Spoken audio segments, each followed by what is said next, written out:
Hello, Thomas. Hey, man. Can I ask you, when you think of Brentford and your time there, is there a special memory? Do you remember something from first stepping into the club, perhaps, or a promotion, or is there one thing that when someone mentions Brentford, envisage? There's many magical moments. I would say I've been privileged to be part of with fantastic people.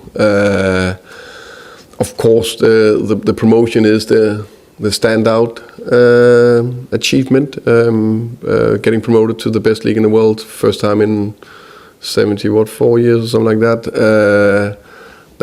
That's very unique. That is, pure happiness in one day probably, and then you go again. So that's special. And I think in this context, it's also pretty nice to beat Arsenal 2-0. So in the first game in Premier League. Did you take a keepsake? Do you have something? So much, sorry? A keepsake, a souvenir. You take something from Griffin Park, for example, or is there something that you cherish from? No, not in that. I would say there's a lot of memories in these days. There's a lot of pictures and bits and pieces that one day, when I'm not in football anymore, I will create that special room, my home of the 7 years in Brentford, everything I achieved there, and then the 7 years in Tottenham with everything I achieved here. So that I'm looking forward to. Do you regard yourself as sentimental? Can you be sentimental in your business? I hope. I think if we can't, because I think football is a lot about emotions. So if the head coach can't show emotions and can't be, how you say, sentimental or happy about what I've been part of achieving with special moments in Brentford, then I not really cherish the special years I had there. So that is definitely a lot of good emotions around that. May I ask you just one? We've asked you about this before, but I don't know if anything sort of developed in your mind since just the contrast between a home form and away form. Us, yeah. Now here. I think let's start with the positive first. To be competitive away from home is a big part of successful team. You need to be able to be competitive and get enough points on the road. And I think that's where I think we've shown a lot of resilience and character, defensive, clean sheet mentality, set piece being good. Then we know home, you need to dominate more. We need to do it to dare to do. And we need to add even more layers, and that I'm not in doubt of will come. Because one thing for sure, all the teams I had scored a lot of goals. I create one top scorer after another, year in, year out. That will also happen here. We just need some of the guys that are natural top scorers to be fit and available. Do people have to sort of just shelve to Darius to do for? No, I don't think so, because it's not like it's from 0 to 100. There's still, let's say, elements of it where we have been showing nice elements of very good offensive football, but it's just not been as consistent as where we want it to be, and also a little bit understanding of where we are at the moment. We are, I will keep repeating it, we are on a journey where we need to improve a lot of stuff. Where we finished 17th last year, played Europa League and won it, fantastic. Now we're playing Champions League and knock up, and we are trying to compete in the league with quite a few of the key players out. That's the fact. But the fact is also we need to win, and we need to play. We need to do everything we can to win with what we have available right now, but constantly improve the team to make sure we play more and more and better offensively. Tom. One of the things that was particularly impressive about your time at Brentford was how you kept selling players and just continued to progress. Obviously, it's a different club here at Tottenham, different expectations, but they're still under the same sort of PSR constraints. How important is it, and how relevant is it for Tottenham as it was for Brentford to be good sellers? I think that's key. I think that's why it's it's not only doing one thing right, get the playing in a specific way, or get the culture right, or whatever, train in a specific way, or there's a lot of elements that we need to do well to be able to compete at the highest level. So part of it, of course, also to be able to sell. You can see other top clubs, they're quite good at selling. So that's something we need to be improving. That's something I know the guys above me are working very hard on. So everything is linked. And you develop so many players at Brentford.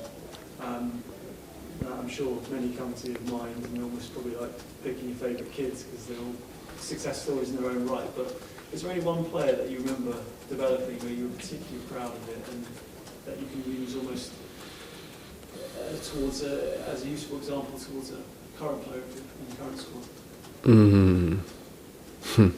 You're right, it's like picking your favorite kid. That's impossible.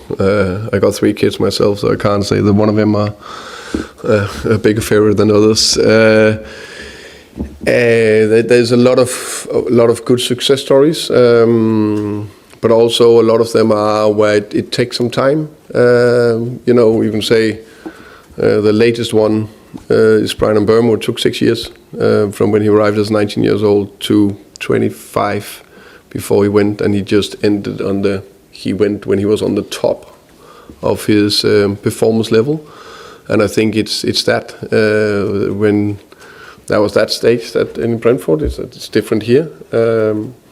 But when they're on the top of the ability, that's where you need to sell, if that's possible, of course. So when you look at someone like Wilson over here, I mean, do you even speak to him about Brian? I know they play on different sides, but similar age. He also came for Troyes, I think, in France. Not comparing too much the same, because Wilson is Wilson, but I think he's a good example. Was he 2021? Can't remember. 2021, something like that. But that's also a good example that he also need to. He went very well when he came on against Crystal Palace, and he had some good starts and also some other good sub appearances.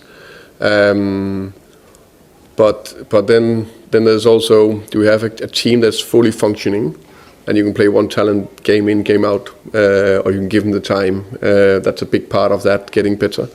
But also I think it's a good thing to acknowledge that, of course, he needs to perform, but also when he is, let's say, 24 years, of course, he's played a lot before that. He's hopefully a top performer. I can see that. When you're out and about, I don't know how much Premier League managers bump into fans these days, maybe when he runs around Richmond Park, perhaps, but do you come across both Brentford fans and Tottenham fans? And if you do, how do the Brentford fans chat to you now that you left the club? They're still showing you the same kind of respect as they did before. And what's it like with Spurs fans? What do they say to you when you bump into them?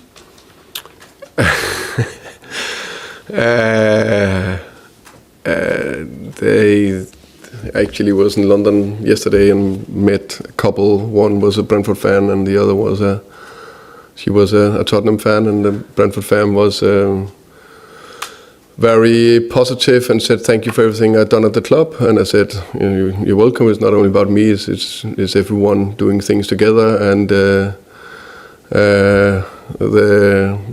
Tottenham supporter said, keep doing what you're doing a top job. I love what you're doing. So that was positive.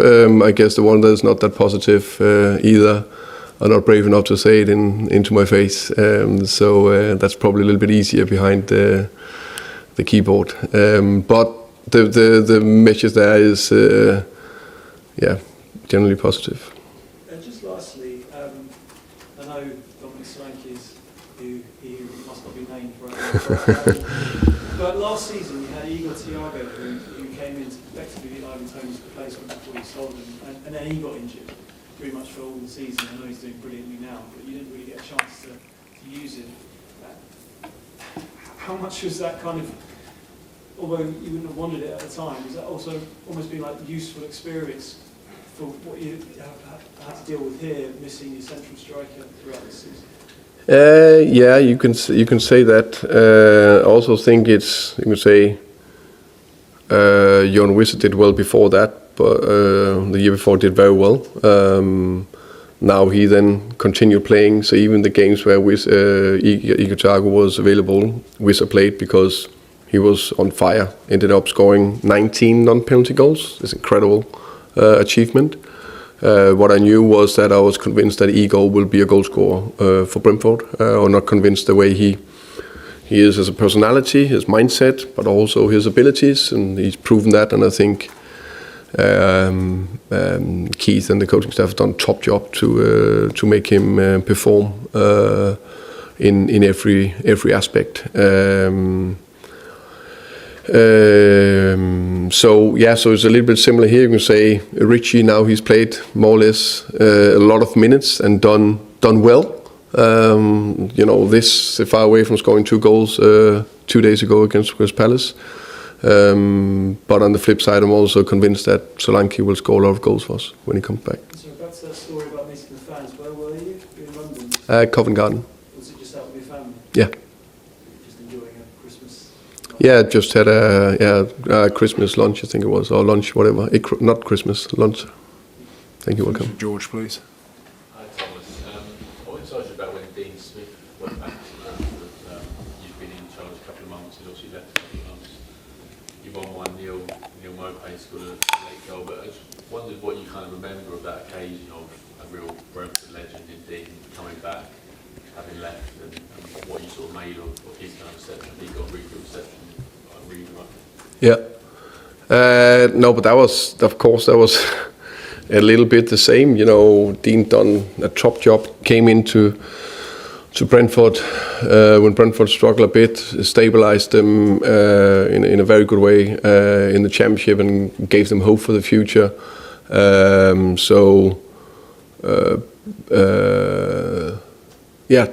Did that very, very well. And then he got the opportunity to go to Villa. I got the opportunity to take a step up. So I remember that clearly was a special day in many ways. And that obviously feels like that was his chance to kind of say goodbye. Is Thursday your kind of chance to really say goodbye to the Brentford fans? Not something everyone always gets the opportunity to do, but it feels like a good chance for you to sort of show your appreciation to them and like what.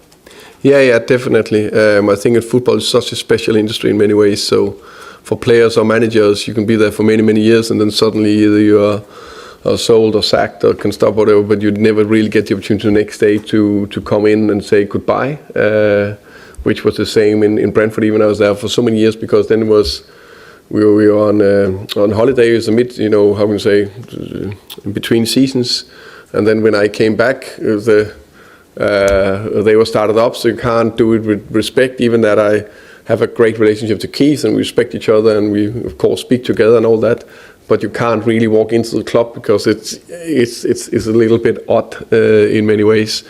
But of course, the relationship you created with people, that of course still have friendship there. I will have that forever. And you mentioned earlier about the win at Palace being a useful, ugly win.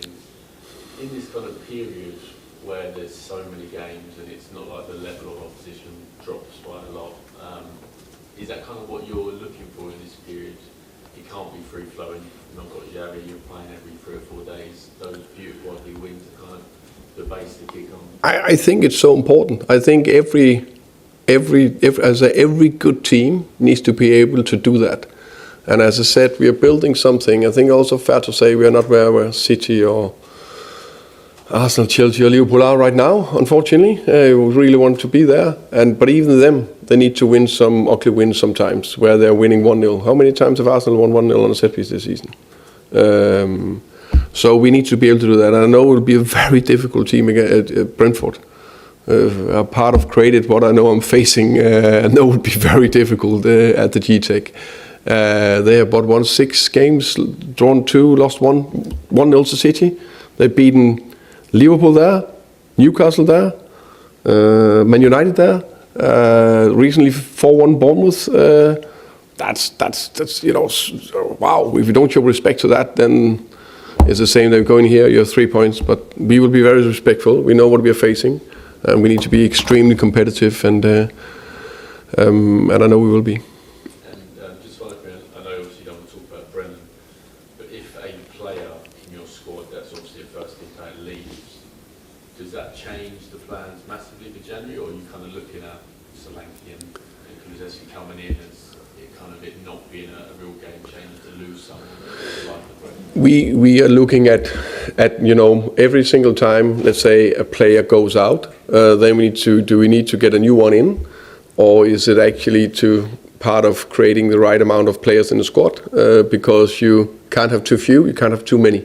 So that's a very fine balance, and then you have that injury challenge to manage as well, depending on where you are. So I say we are in the market, and we are very aware how strong a squad we need to compete, not only the next 6 months, but it's 100% for the future as well. Okay, thank you. Same guys, thank you very much.